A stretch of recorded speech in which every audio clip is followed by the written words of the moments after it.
দেখো বন্ধুরা, ম্যাক্রোনি নিলাম একটা কুকারে ভালোভাবে জল দিয়ে ধুয়ে নিলাম পরিষ্কার করে, নোংরা থাকবে। এবার জল দিয়ে নিলাম, জল দিয়ে নিয়ে 1 কাপ পরিমাণ মতো।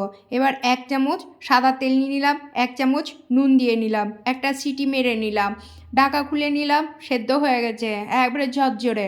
এবার কড়াই বসিয়ে নিলাম নিরামিষ।